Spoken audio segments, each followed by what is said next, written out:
karana pambencananing iblis roning kitab karasalan biak pinencara anak putune ngridu hambahur tan ngobri manungsa urip duk lair maring donya bineka binendung pamrih sang iblis laknat mring bebayi dadya janwaya kongsi nadyan kongsi tuwa yaiku ayo nuruti saking wit ayo kongsi temekeng mekasep tulaan lan prayogane nadyan remen kalangkung kang warna dituraja peni pinaryogeng wekasan kalamun ta durung sampe sami paning karsa kasangsara hanggawa ewuh pingging gingkangken pasuwitan. Oh Pak Wet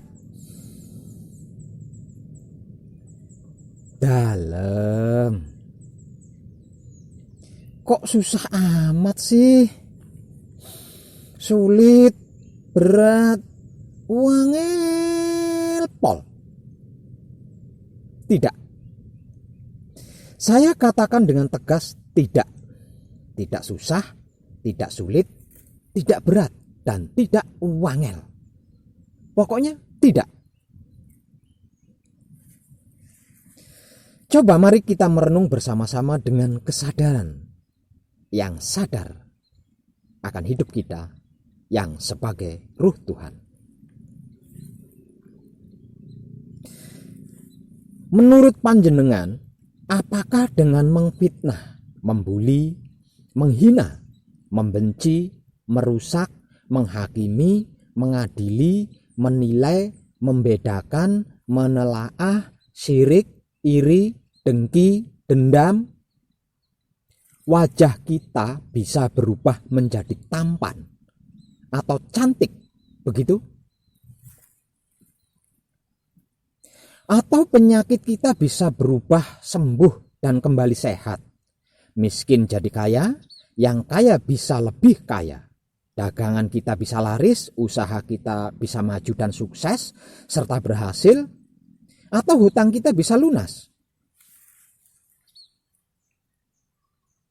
Tidak kan sih? Tidak kan? Malah bertambah kacau ya iya. Tidak ada keuntungan dalam bentuk apapun dengan semuanya itu. Kecuali dengan mengfitnah, membuli, menghina, membenci, merusak, menghakimi, mengadili, menilai, membedakan, menelaah, syirik, iri, dengki, dendam. Wajah kita bisa berubah menjadi tampan atau cantik. Penyakit bisa sembuh, miskin jadi kaya, yang kaya bisa lebih kaya, dagangan bisa laris, usaha bisa maju dan sukses serta berhasil, hutang kita bisa lunas. Lah ini tidak. Apa susahnya?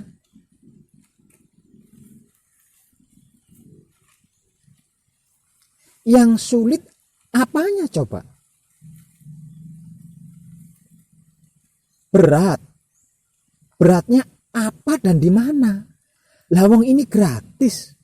Tidak pakai puasa, tirakat, bertapa, dan uber sampai sesaji.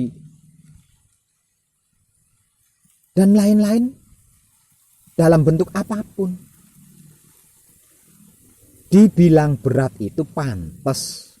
Atau kalau ada undang-undang negara atau agama atau adat yang melarang barang siapa yang menjaga kebersihan pikiran dan hati serta syahwatnya dikenakan hukuman sekian tahun dan denda sekian juta.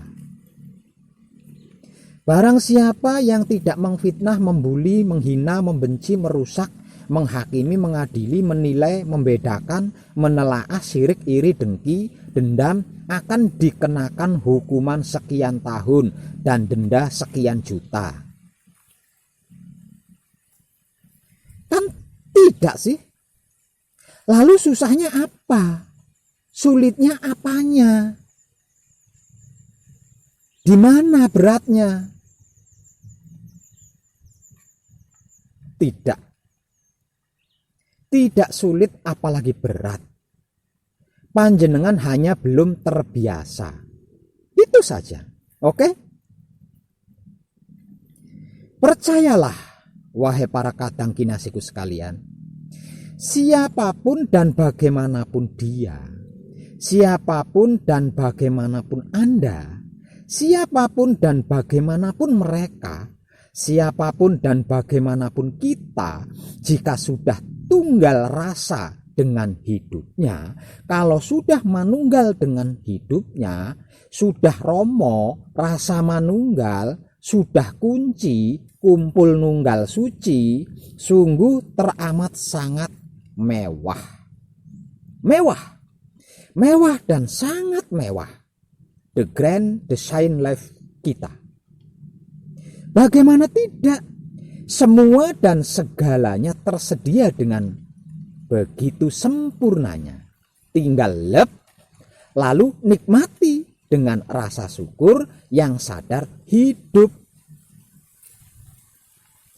Dan tiada sehelai daun pun yang gugur, melainkan dia mengetahuinya pula. Dan tidak jatuh sebutir biji pun dalam kegelapan bumi, dan tidak sesuatu yang basah atau yang kering, melainkan tertulis dalam kitab yang nyata Lauh Mahfuz. Para kadang kinasiku sekalian, semua dan segala yang ada, bahkan yang tidak ada sekalipun adalah the Grand Design Life.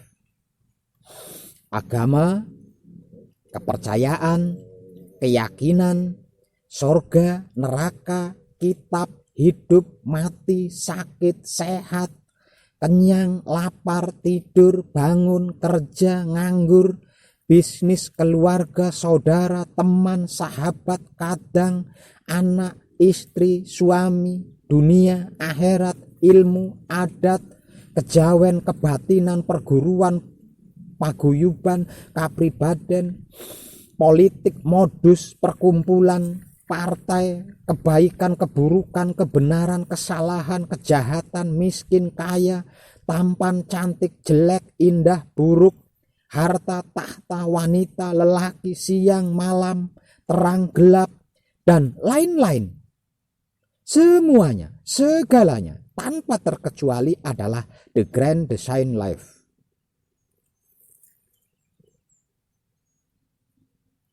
Kalau begitu, apa yang mesti perlu kita perbaiki? Dan harus kita otak-atik dan lain-lain sebagainya. Lawang itu semua adalah the Grand Design Life Romo. Masihkah kita berdoa? Masihkah kita bertanya? Masihkah kita mencari? Masihkah kita memohon? Masihkah kita meminta? Masihkah kita merenung? Masihkah kita membayangkan? Masihkah kita berangan-angan? Masihkah kita berandai-andai? Masihkah kita berpikir? Masihkah kita meraba-raba? Masihkah kita menebak-nebak? Dan bla bla bla lainnya?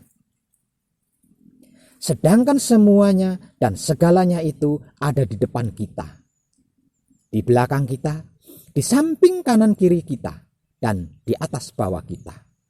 Saya beri sedikit ilustrasi agar supaya lebih mudah mencernanya. Misal contoh, di depan kita tersedia segelas wedang kopi susu dan roti plus rokok selera kita. Apa yang akan kita lakukan?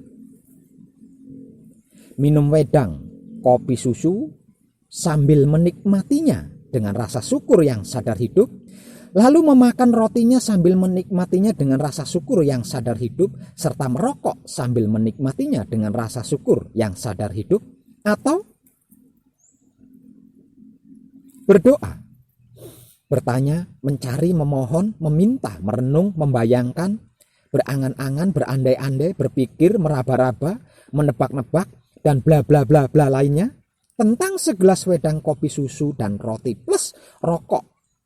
Sedangkan segelas wedang kopi, susu, dan roti plus rokoknya itu ada di depan kita.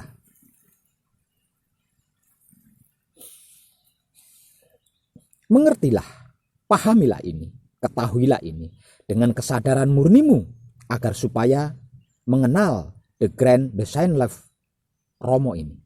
Sehingganya tidak perlu itu dan ini, tinggal lep aja dan nikmati rasanya yang begitu mewah.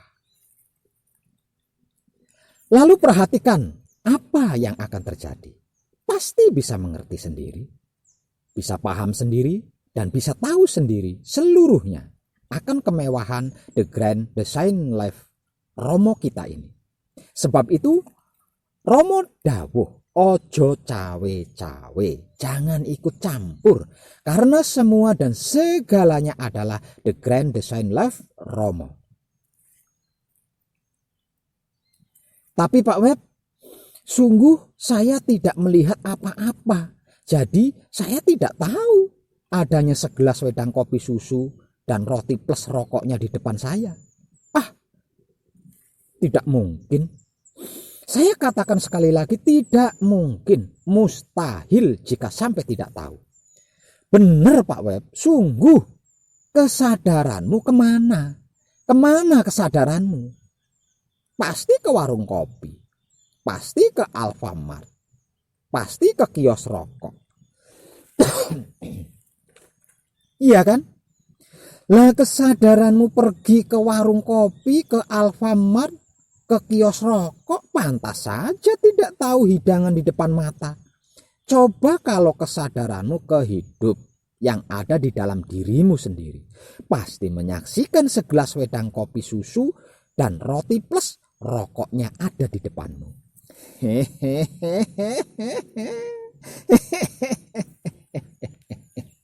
Edan tenan.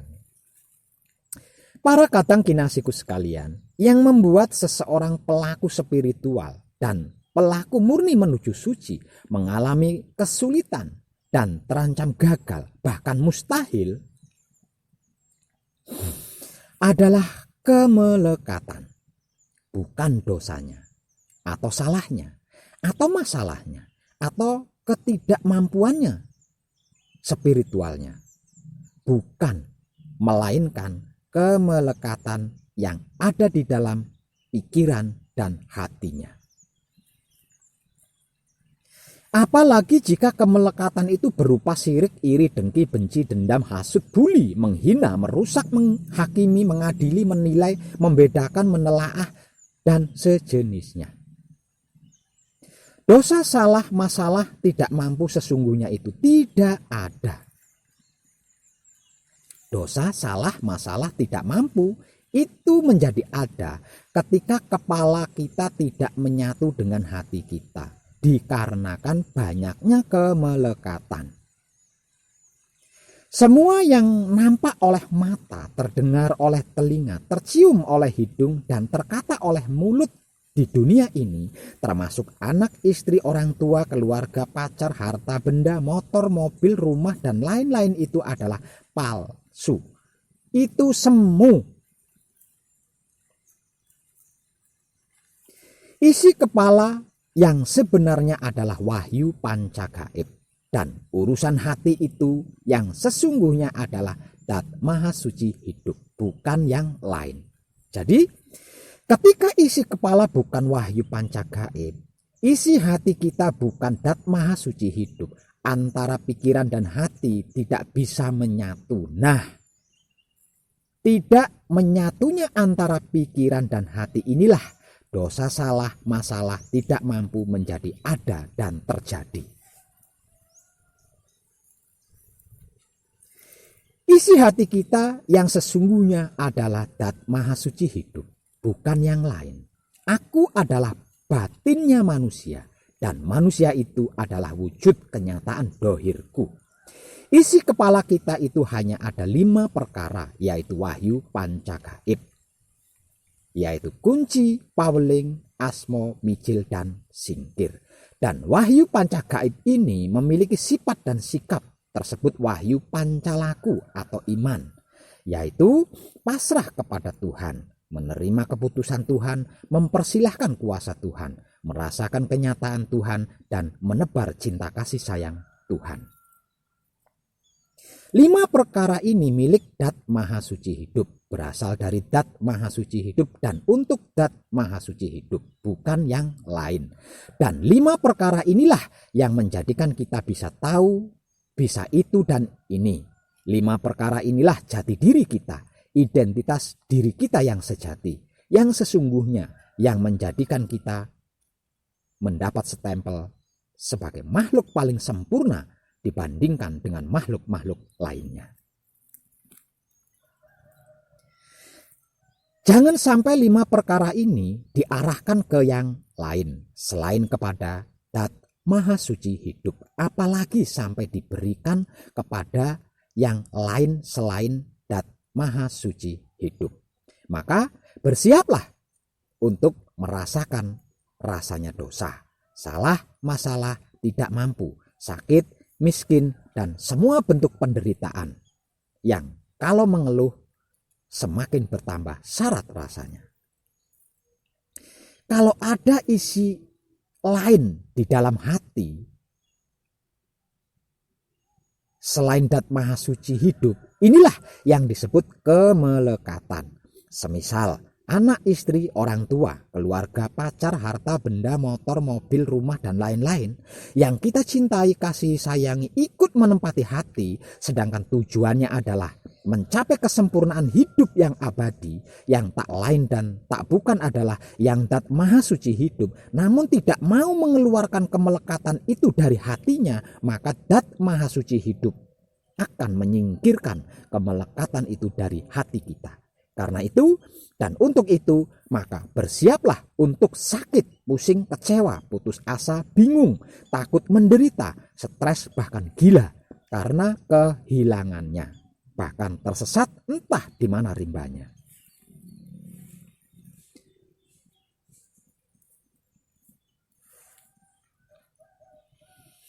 Sebab karena saat sekarang ini, saat waktunya urip nagih janji,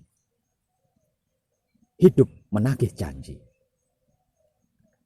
Hal ini sudah sering saya kabarkan melalui media berupa ratusan artikel dan ratusan video, serta saya sampaikan secara langsung ketika kekadangan. Namun banyak yang gagal paham, bukannya sadar diri. Malah semakin berlomba-lomba menumpuk kemelekatan dalam hatinya, lalu instruksi bahkan protes kepada saya seperti ini. Kok sampai sekarang saya belum bisa? Kok sulit sih? Kok susah sih? Kok berat sih? Kok semakin parah sih? Kok masalah semakin datang bertubi-tubi sih? Jawabannya di atas itu. Tidakkah kita sadari? Sedangkan kita sedang belajar kesadaran. Jangan pernah punya cita-cita dan harapan serta keinginan apapun, apalagi tentang kesempurnaan hidup yang abadi, jika pikiran kita masih kotor, kalau hati kita masih termelekati sesuatu yang kita sukai, cintai, kasihi, sayangi terkait duniawi ini. Karena percuma saja dan sia-sia saja, sebab kita hanya akan menjadi korban permainan dunia angan-angan. Capek, lelah, syarat, namun hasilnya mumet, pusing alias stres.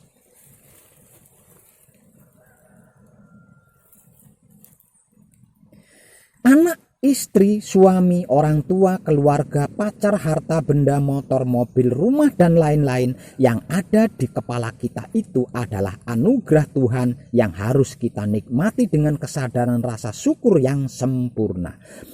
Bukan untuk dimiliki atau dihaki dan dijadikan kemelekatan hati, apalagi dijadikan alasan sulitnya mengenal Rab atau Datmu.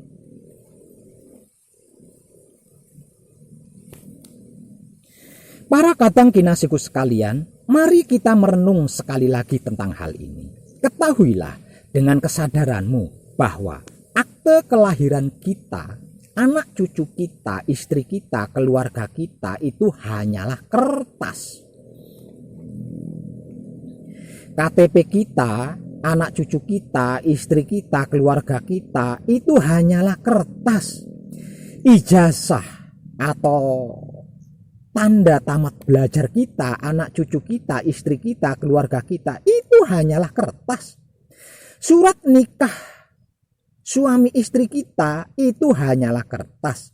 Sertifikat tanah, rumah, dan harta benda kita itu hanyalah kertas. Uang pun kertas, bahkan kitab yang kita puja dan puji pun itu adalah kertas. Kehidupan kita di dunia ini layaknya dikelilingi dengan kertas-kertas tersebut yang seiring berjalannya waktu, kertas-kertas itu akan rusak, akan robek, dan harus dibakar atau dikubur agar supaya tidak menjadi sampah yang mencemari lingkungan. Coba perhatikan, ada berapa banyak orang-orang di luar sana yang bangga dan bahagia karena kertas-kertas tersebut. Kemudian jatuh terpuruk, sedih, kecewa, sakit hati, bahkan sakit jiwa raga. Karena kertas-kertas itu rusak, robek, dan harus dibakar atau dikubur agar supaya tidak menjadi sampah. Pengalaman pribadi saya di TKP memberikan pengetahuan kepada saya. Sekalipun panjenengan tidak pernah belajar rasa, tidak pernah belajar baik, tidak pernah belajar anggah ungguh atau sopan santun, tidak pernah belajar jujur, tidak pernah belajar sabar, tidak pernah belajar ilmu, tidak pernah belajar ikhlas, tidak pernah belajar tulus, tidak pernah belajar rela, tidak pernah belajar indah, tidak pernah belajar bersih, tidak pernah belajar bagus, tidak pernah belajar teliti, tidak pernah belajar jeli, tidak pernah belajar waspada, tidak pernah belajar berpikir, tidak pernah belajar sadar, tidak pernah belajar dermawan, tidak pernah belajar mengalah, tidak pernah belajar budi pekerti, tidak pernah belajar kebatinan, tidak pernah belajar mencintai, tidak pernah belajar mengasihi, tidak pernah belajar menyayangi, tidak pernah belajar menghormati, tidak pernah belajar menghargai, bahkan tidak pernah belajar kaya dan sukses serta sehat. Jika tujuan menujunya adalah Dat Maha Suci hidup, bukan yang lain selain Dat Maha Suci hidup, dan caranya menggunakan wahyu pancagaib yang tak lain dan tak bukan adalah sedulur papat kalima pancernya sendiri atau 4 anasir dan hidupnya sendiri yang ada di dalam dirinya sendiri, dengan menggunakan wahyu pancalaku atau iman yang tak bukan dan tak lain adalah sifat dan sikapnya wahyu pancagaib itu sendiri, otomatis pasti bisa. Bisa rasa, bisa baik, bisa sopan santun, bisa jujur, bisa sabar, bisa ilmu, bisa ikhlas, bisa tulus, bisa rela, bisa indah, bisa bersih, bisa bagus, bisa teliti, bisa jeli, bisa waspada, bisa berpikir, bisa sadar, bisa dermawan, bisa mengalah, bisa budi pekerti, bisa kebatinan, bisa mencintai, bisa mengasihi, bisa menyayangi, bisa menghormati, bisa menghargai, bisa kaya dan sukses serta sehat. Tanpa dipelajari, tanpa diminta, tanpa dicari, tanpa dimohon, tanpa ditirakati, bahkan tanpa dimahari atau ditebus dengan materi. Semuanya akan kita miliki dan tidak akan mengalami rusak atau robek. Sebab karena kita memilikinya secara sah, resmi atas izin Tuhan, bukan merampok atau mencuri, apalagi menodong Tuhan. Wahyu pancagaib itu sempurna, tentrem atau tentram, suci atau murni, tekan atau sampai. Tidak ada apa-apa, apa-apa itu tidak ada. Kalau tidak, berarti telah tersesat jauh. Kenapa sampai tersesat padahal menggunakan wahyu pancagaib? Karena wahyu pancagaibnya hanya sebatas sungguh-sungguh. Wahyu pancagaibnya itu, wahyu pancagaib itu tidak butuh cerdas, tidak perlu sungguh-sungguh, sebab kesadaran hidup yang digunakan oleh wahyu pancagaib bukan cerdas, bukan sungguh-sungguh. Orang cerdas dan bersungguh-sungguh belum tentu berkesadaran hidup. Tapi orang yang berkesadaran hidup sudah pasti cerdas dan bersungguh-sungguh. Dan orang yang berkesadaran hidup pasti mengibadahkan atau mempraktekkan wahyu panca gaib menggunakan wahyu pancalaku atau iman, bukan dengan angan-angan. Aku mengenal Tuhan dengan menggunakan Tuhan. Artinya, aku mengenal wahyu panca gaib dengan menggunakan sifat dan sikapnya wahyu panca gaib itu sendiri, yaitu wahyu pancalaku atau iman. Pastikan saja, perhatikan saja sebab akibatnya. Tidak perlu itu dan ini, tidak usah neko-neko. Cukup perhatikan sebab akibatnya dengan kesadaran rasa yang sadar hidup. Pasti akan bisa menyaksikan sendiri. Bukan katanya Wong Edan Bagu atau siapapun dan apapun. Yuk, kita buktikan bersama dengan cara laku murni menuju suci, yaitu menjaga pikiran, hati, dan syahwat dengan teknik menjadi kekudangane Romo. Lalu bagaimana dengan kami yang bisa menjaga kebersihan pikiran, hati, dan syahwat, namun masalah terus saja datang bertubi-tubi, Pak Web? Apa ada yang salah atau tidak tepat? Kalau yang salah sudah tentu tidak ada. Lawang tidak selembar daun pun yang jatuh ke bumi tanpa kehendaknya. Yang ada itu kurang tepat. Bukan tidak tepat, tapi kurang tepat. Yang kurang tepat apanya, Pak Web? Kesadaran dalam menyikapi masalahnya. Lalu bagaimana kesadaran yang tepat untuk menyikapi masalah itu, Pak Web?